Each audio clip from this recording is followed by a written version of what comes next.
प्रदेश अध्यक्ष की नाराजगी पर सियासत आई। जगदानंद ना दफ्तर आ रहे, ना 15 अगस्त को फहराया तिरंगा। तेजस्वी बोले पार्टी में सब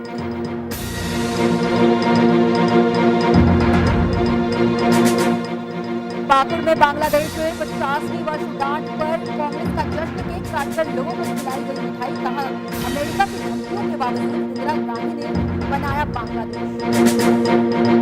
नवीनगर विधायक के प्रदर्शन पर प्रशासन की रोक। एनटीपीसी परियोजना में लोगों को रोजगार देने की कर रहे मांग। प्रदर्शन के बाद तालाबंदी की थी मांग।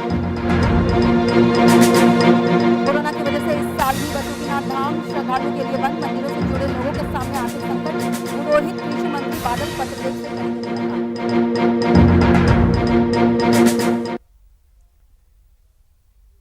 नमस्कार, आप देख रहे हैं वीआईपी न्यूज। मैं हूं आपके साथ शिखा। तो चलिए रुख करते हैं बिहार झारखंड की खबरों की ओर। बिहार में आरजेडी के प्रदेश अध्यक्ष जगदानंद पार्टी से नाराज चल रहे हैं। ना तो वो दफ्तर आ रहे हैं, ना ही उन्होंने 15 अगस्त को पार्टी कार्यालय में तिरंगा फहराया, जिसके बाद राजनीतिक गलियारों में खलबली मच गई है। आज नेता प्रतिपक्ष तेजस्वी यादव से पार्टी कार्यालय में पत्रकारों ने पूछा कि क्या जगदानंद सिंह पार्टी से नाराज चल रहे हैं, तो उन्होंने उस पर कहा कि जगदानंद सिंह अपनी नाराजगी प्रकट नहीं की है। वो नाराज होते तो जरूर प्रकट करते। कार्यालय नहीं आने के और भी बहुत सारे कारण हो सकते हैं। आप जो सवाल पूछ रहे हैं, क्या जगदा बाबूजी ने आप लोगों से कहा क्यों नाराज है? सही कारण हो सकते हैं, लेकिन आपको ये बात जो है जगदा बाबूजी ने कहा है प्रदेश अध्यक्ष और 15 अगस्त को झंडा। अरे भाई, नाराजगी होती है तो वो प्रकट करते हैं ना। नाराजगी है कोई, आप लोगों से कोई नाराजगी तो है नहीं। तो आप लोगों का अंजम्पशन है, प्रिजम्पशन है। आप अज्यूम कर रहे हैं कि ऐसा हो सकता है, तो काल्पनिक सवाल का कोई जवाब तो होगा नहीं। वहीं बिहार में आरजेडी के प्रदेश अध्यक्ष जगदानंद पार्टी से नाराज चल रहे हैं। ना तो वो दफ्तर आ रहे हैं, ना ही उन्होंने 15 अगस्त को पार्टी कार्यालय में तिरंगा फहराया, जिसके बाद राजनीतिक गलियारों में खलबली मच गई है। आज नेता प्रतिपक्ष तेजस्वी यादव ने पार्टी कार्यालय में पत्रकारों से पूछा है कि क्या जगदानंद सिंह पार्टी से नाराज चल रहे हैं, तो उस पर उन्होंने कहा है कि जगदानंद सिंह को अपनी नाराजगी प्रकट नहीं की है। अगर वो नाराज होते तो जरूर प्रकट करते। कार्यालय नहीं आने और भी बहुत सारे कारण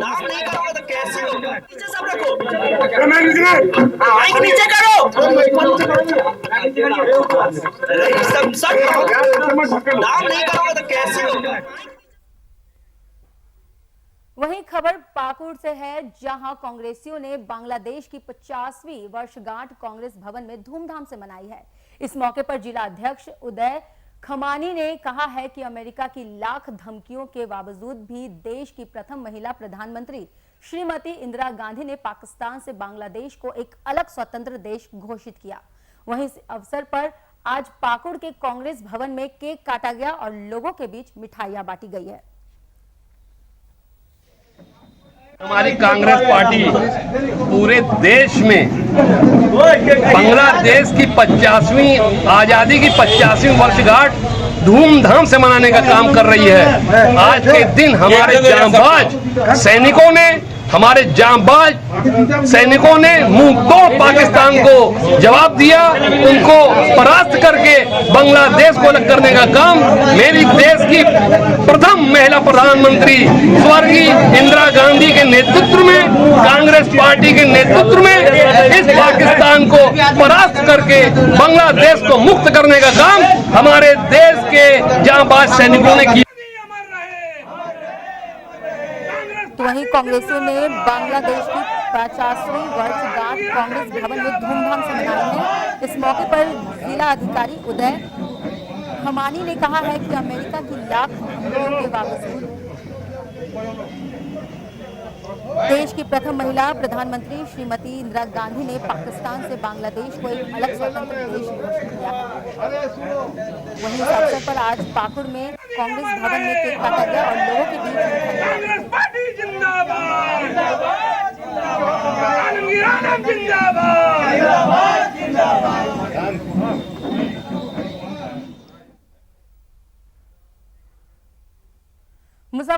में सावन के अंतिम सोमवार पर श्रद्धालुओं ने बाबा गरीबनाथ मंदिर के बाहर ही जल अभिषेक किया। अंतिम सोमवार को भी भक्तों को बाबा का दर्शन नहीं हो सका। मंदिर के बाहर बैरिकेडिंग लगने के कारण भक्त बाहर से ही अगरबत्ती जलाकर लौट गए। वहीं जिला प्रशासन की ओर से चारों ओर सख्त व्यवस्था की गई थी। दूसरी तरफ महिलाएं भी पुलिस से अंदर जाने की अनुरोध करती हुई दिखी हैं, मगर पुलिस से सरकार के सख्त निर्देश का हवाला देते हुए उन्हें समझाया। बता दें कि अंतिम सोमवार की देर रात बाबा गरीबनाथ का पान के पत्तों से महाश्रृंगार किया गया। वहीं पंडित विनय पाठक ने बताया है कि दूध, मधु और दही से स्नान कराया गया है बाबा को।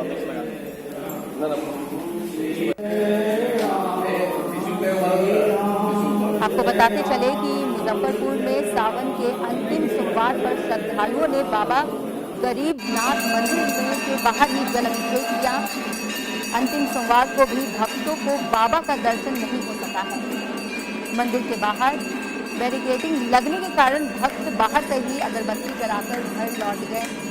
वहीं जिला प्रशासन की ओर से चारों ओर सख्त व्यवस्था की गई थी। दूसरी तरफ महिलाएं भी पुलिस से अंदर जाने की अनुमति ले रही थी, मगर पुलिस ने उन्हें अनुमति नहीं दी, क्योंकि सरकार के सख्त निर्देश का हवाला देते हुए पुलिस ने उन्हें समझाया।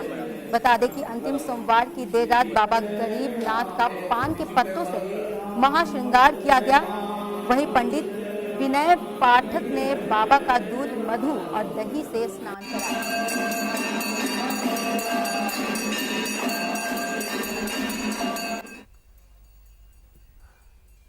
वहीं कोरोना की वजह से इस साल भी प्रसिद्ध तीर्थ नगरी बाबा बासुकीनाथ धाम स्थित मंदिर को आम श्रद्धालुओं के लिए बंद रखा गया है, जिस वजह से मंदिर से जुड़े लोगों को लगातार दूसरे साल भी आर्थिक तंगी का सामना करना पड़ रहा है। इस समस्या के हल के लिए पंडा पुरोहित कृषि मंत्री बादल पत्रलेख से मुलाकात करने के लिए योजना बनाई गई। इस बात की जानकारी देते हुए पंडा धर्म रक्षाणी के महामंत्री संजय झा ने बताया है कि लगातार दूसरे साल भी श्रावणी मेले का आयोजन नहीं होने और मंदिर खोलने की अनुमति ना देने की वजह से लोगों के बीच आर्थिक संकट पैदा हो गई है।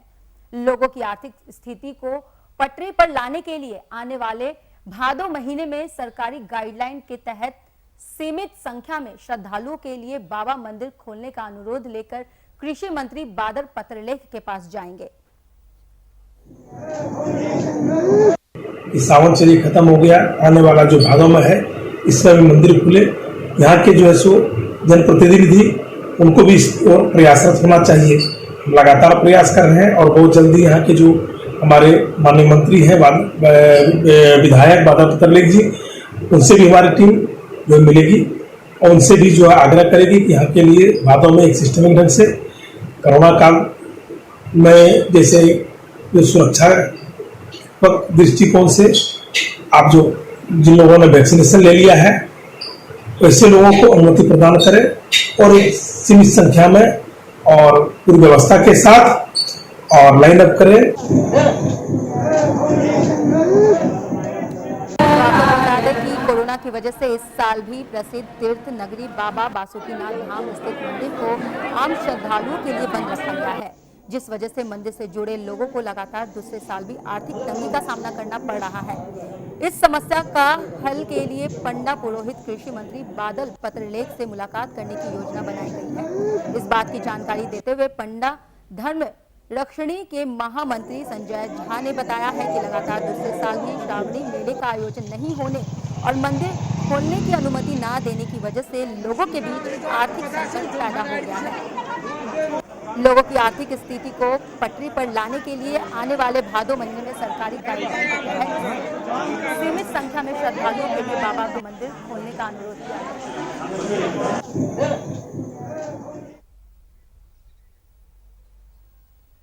एनपीजीसी की बिजली परियोजना में स्थानीय लोगों को रोजगार देने की मांग को लेकर क्षेत्रीय विधायक विजय कुमार सिंह की तालाबंदी आंदोलन की औरंगाबाद जिला प्रशासन ने आज हवा निकाल दी है। हालांकि इसके बाद विधायक बेहद गुस्से में हैं और इसे लेकर उन्होंने बिहार सरकार और औरंगाबाद जिला प्रशासन पर जमकर भड़ास निकाली है। दरअसल मधुनगर के विधायक के नेतृत्व में एनपीजीसी की बिजली परियोजना के गेट तक मार्च निकालना था, वहां स्थानीय लोगों को रोजगार देने की मांग को लेकर प्रदर्शन के बाद तालाबंदी की जानी थी, पर परियोजना के गेट पर पहुंचने से पहले ही प्रशासनिक अधिकारियों ने उन्हें और उनके समर्थकों को रोक दिया। मौके पर मौजूद प्रशासनिक अधिकारी ने विधायक से कहा कि आपने प्रदर्शन की अनुमति मांगी थी, लेकिन ये अनुमति कोरोना को लेकर 26 अगस्त तक धारा 144 लागू करने के कारण नहीं दी जा सकती है और इसकी सूचना पहले भी उन्हें दी जा चुकी थी।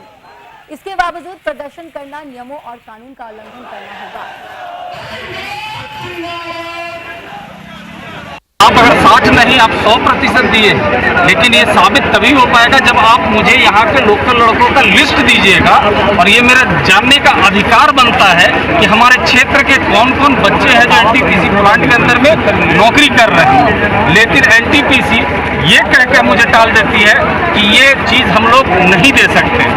मैं आप लोगों के माध्यम से पूछना चाहता हूँ कि पैसा यहाँ का, रोजगार यहाँ का, जमीन यहाँ का, लेकिन मालिक बाहर के लोग।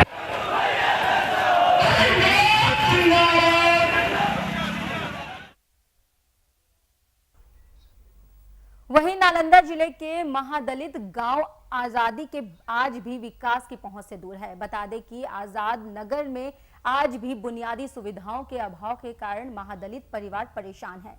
इस गांव में ना तो पीने का साफ पानी है और ना ही सड़क बनी हुई है, जिस कारण 40 से ज्यादा मकानों के महादलित परिवार परेशानी झेल रहे हैं। महादलित परिवारों का कहना है कि यहाँ जनप्रतिनिधि सिर्फ वोट मांगने पहुंचते हैं और जब विकास की बारी आती है तो वो इस गांव की विकास कार्य से मुंह मोड़ लेते हैं।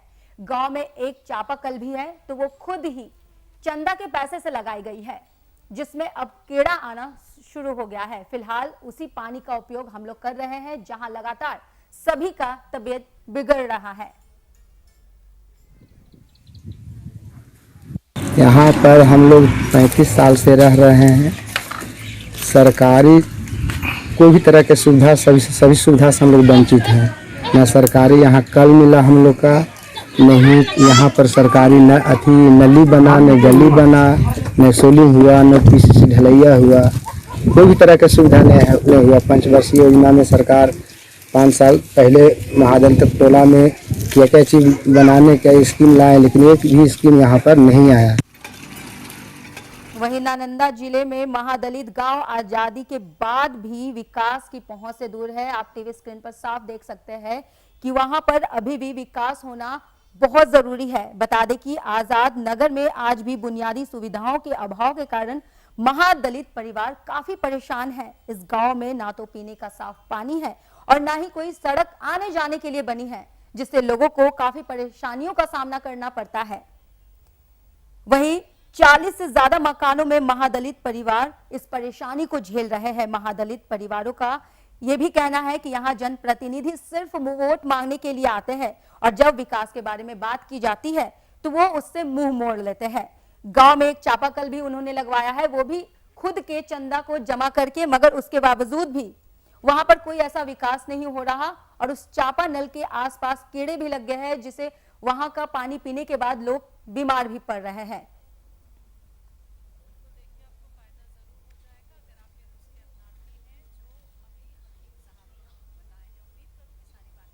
आपको बता दें कि नालंदा जिले में महादलित गांव आजादी के बाद भी अभी विकास की पहुंच से काफी दूर दिख रहा है।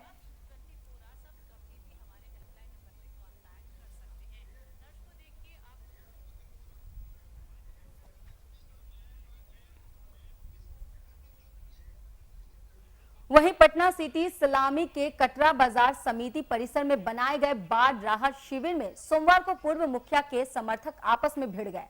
पुलिस की मौजूदगी में समर्थकों के बीच काफी देर तक मारपीट होते रही। एक दूसरे पर लाठी और कुर्सी फेंककर हमला किया गया। वहीं इस मारपीट में एक युवक का सिर फट गया। जख्मी हालत में उसे अस्पताल में भर्ती कराया गया था। इस मारपीट में कई लोग घायल भी हो गए हैं। वहीं इस मारपीट का वीडियो काफी वायरल भी हो रहा है। आप इस पर देख सकते हैं कि दोनों पक्षों में किस तरीके से खूनी संघर्ष हो रहा है। लोग एक दूसरे को काफी मार रहे हैं, कुर्सियां एक दूसरे पर फेंकी जा रही हैं।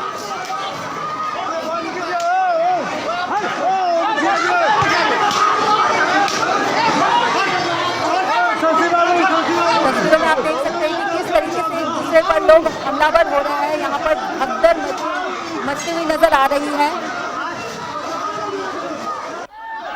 पटना सिटी सलामी के कटरा बाजार समिति परिसर में बनाए गए बाढ़ राहत शिविर में सोमवार को पूर्व मुखिया के समर्थक आपस में भिड़ते हुए नजर आ रहे हैं। पुलिस की मौजूदगी में समर्थकों के बीच काफी देर तक ये मारपीट होती रही है। ये बहुत बड़ी बात है कि वहां पे पुलिस मौजूद है, उसके बावजूद भी लोग आपस में भिड़ गए। और आप देख सकते हैं कि यहाँ पर पुलिस की लापरवाही दिख रही है।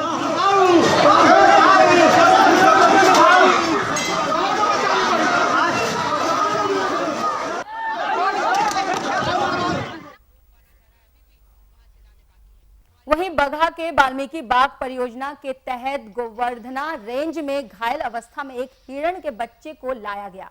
बताया जा रहा है कि गश्ती दल की ओर से नाले के पास एक हिरण का बच्चा दिखाई दिया। गश्ती दल जब उसके करीब गए तो हिरण भागने में असमर्थ था, जिसकी सूचना गोवर्धना रेंज को दी गई। गोवर्धना रेंज के रेंजर सुजीत कुमार के द्वारा हिरण के बच्चे को गोवर्धना लाया गया और डॉक्टर को सूचना दी गई। वहीं डॉक्टर ने आकर हिरण के बच्चे का ट्रीटमेंट शुरू किया। लगभग 3-4 दिनों से हिरण के बच्चे का ट्रीटमेंट चल रहा है, लेकिन अभी तक कोई सुधार नजर नहीं आ रहा। वहीं डॉक्टर संजीव रंजन का कहना है कि स्पाइनल फ्रैक्चर होने की वजह से हिरण का बच्चा खड़ा नहीं हो पा रहा। ऐसा लगता है कि कूदने के कारण नाले में गिर जाने से इसका स्पाइनल कॉर्ड टूट गया। हम अपनी तरफ से पूरी कोशिश कर रहे हैं कि ये ठीक हो जाए, लेकिन अभी सुधार नजर नहीं आ रहा। वहीं रेंजर सुजीत कुमार के द्वारा हिरण के बच्चों पर लगातार नजर रखी जा रही है और हमेशा उसकी स्थिति की जानकारी डॉक्टर के ली जा रही है। डीहा और सिरसिया के बीच में चौराहा नाला पड़ता है। वहाँ पता चला कि एक हिरण नदी में गिरा हुआ, नाला में सॉरी। तो वहाँ हम लोग गए, उसको लाए, देखें पहले तो वहाँ तो देखें कि वो चलने की स्थिति में नहीं है। उसके बाद हम लोग क्या कि डॉक्टर साहब यहाँ वेटनरियन हैं डिपार्टमेंटल, और उनको बुलाया गया बेतिया से। वो अपना ट्रीटमेंट कर रहे हैं। अभी चल रहा है ट्रीटमेंट, बट सुधार अभी थोड़ा कम है उनके हिसाब से। आगे देखते हैं, वैसा वक्त फिर आगे रेफर किया जाएगा। अभी हम खड़े हैं वाल्मीकि बाग की परियोजना अंतर्गत गोवर्धना रेंज में। ऐसे जानकारी मिला कि यहाँ जो है हिरण एक जख्मी अवस्था में लाया गया है। हम जब इस संबंध में यहाँ के रेंजर महोदय से पूछे तो हमको यही जानकारी मिली कि चौराहा नाला के पास से इसको लाया गया है, जहाँ जख्मी हालत में पड़ा हुआ था। बताया ऐसा जा रहा है रेंजर साहब के द्वारा कि ये बच्चा जो है कि कहीं गड्ढा कोई तड़पने के क्रम में किसी गड्ढे में गिर जाने के कारण रीढ़ में जो है इसकी चोट आ गई और रीढ़ जो है क्रैक कर गया। वैसे डिपार्टमेंटल डॉक्टर के द्वारा इसका ट्रीटमेंट लगातार कराया जा रहा है और डॉक्टर साहब का ये कहना है कि स्थिति तो नाजुक दिख रहा है। वैसे हम लोग पूरा प्रयास कर रहे हैं कि इसको बचाया जा सके और ये सकुशल फिर अपने जो है परिवार के पास जा सके और खुशी खुशी रह सके। वीआईपी न्यूज के लिए रंजीत कुमार पांडे, रामनगर, गोवर्धना।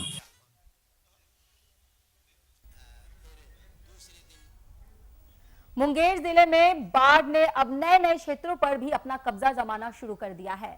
ऐसे ही एक इलाका जिला मुख्यालय से लगभग 40 किलोमीटर दूर असरगंज प्रखंड का है, जहां बाढ़ के पानी के कारण एक अच्छी खासी आबादी प्रभावित हो गई है।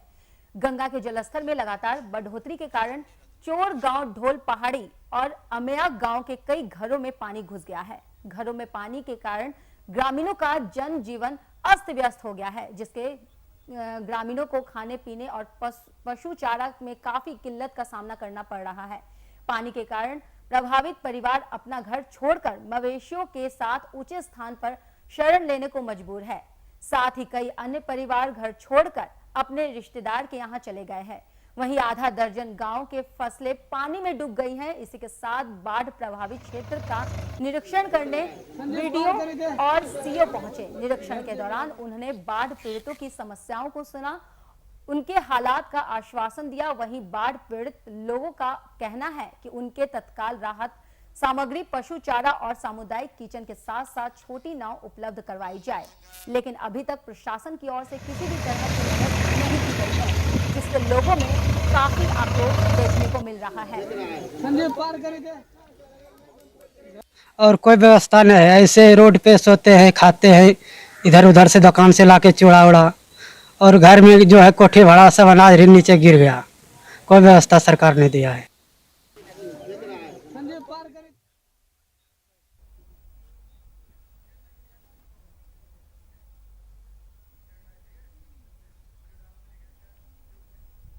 एक बार फिर वीआईपी न्यूज के खबर का असर देखने को मिला है, जहां वीआईपी न्यूज के संवाददाता के ट्वीट पर दुमका विधायक बसंत सोरेन ने संज्ञान ले लिया है। बता दें कि कल एक खबर को वीआईपी न्यूज ने प्रमुखता के साथ दिखाया था, जिसमें गंभीर बीमारी से पीड़ित पत्नी के इलाज के लिए पति और जनप्रतिनिधियों से गुहार लगा रहा था। भूमि विहीन दिलीप देवघर के फुटपाथ पर आशियाना बनाकर रह रहा था, लेकिन प्रशासनिक अतिक्रमण मुक्त अभियान के बुलडोजर से उसके बनाए आशियाने को उजाड़ दिया गया, जिसके बाद दिलीप उनके और 4 बच्चे उनकी पट्टी भटकते भटकते देवघर से बासुकीनाथ आ गए और बस स्टैंड में रहकर किसी तरह गुजारा कर रहे हैं, जिस पर अब दुमका विधायक ने संज्ञान लिया है और दुमका उपायुक्त को मामले पर संज्ञान लेते हुए मुख्यमंत्री चिकित्सा अनुदान योजना के तहत गंभीर बीमारी से पीड़ित महिला की मदद करने की बात भी कही है। साल भर से ये तकलीफ है। रांची भी गए, वहाँ भी इलाज नहीं हुआ। दांत का दर्द था, दांत के दर्द में गर्भवती थे। वो जब डेंटल गए तो मेरा वो इलाज बोला कि जब तक गर्भवती नहीं डिलीवरी होता है तब तक दांत नहीं अलगाया जाएगा। 3 महीना का था, 6 महीना 9 महीना पुरते पुरते इस तरह का गति हो गया। कोई हमको मदद नहीं कर रहा है, कोई सरकार भी नहीं। हमको यहाँ पे ऐसे सूचना मिला था कि किसी कैंसर हुआ है, वो लेडीज यहाँ पे घूम रही है, तो उसको रखने के लिए जगह नहीं था। हम जैसे सूचना मिला तैसे हम एक सेट जिसका व्यवस्था कर दिए हैं, सरकारी जो हम लोग के पास रहता है उसमें हम सेट कर दिए उसको।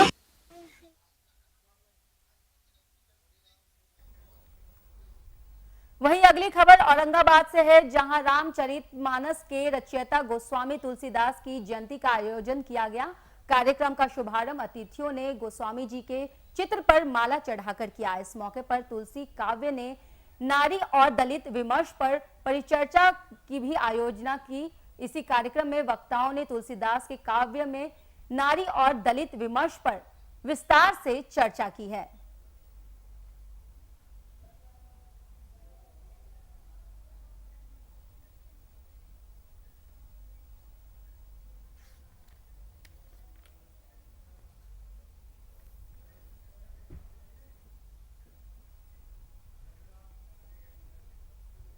मुंगेर के टीक रामपुर में 2 लोगों के बीच झगड़े में गोलीबारी चली। वहीं गोली लगने से मुरारी सिंह नाम का युवक घायल हो गया, जिसे इलाज के लिए अस्पताल में भर्ती कराया गया है। युवक ने बताया है कि जब वो अपने घर के बाहर निकला तभी एक गोली उसकी दाहिने बाह में लग गई। जानकारी के मुताबिक टिकरामपुर के रहने वाले युवक को झगड़ा एक मामूली बात में हुआ था, जिससे गुस्साए अजय कुमार ने गोली निकालकर उस पर हमला कर दिया। वहीं युवक को गोली लगी और वो घायल हो गया है, जिसे अस्पताल में भर्ती करवाया गया है।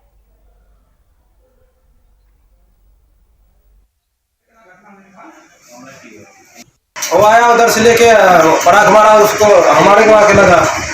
अच्छा, किसको मारा? वो तो विदेशी सिंह को। कहा जगह उसको मार रहा था? क्या मालूम उससे क्या झगड़ा कर रहा था पहले। कौन सा हथियार से मारा? वो क्या कहता है, बंदूक से, छाटा वाला। का बेटा अजय सिंह।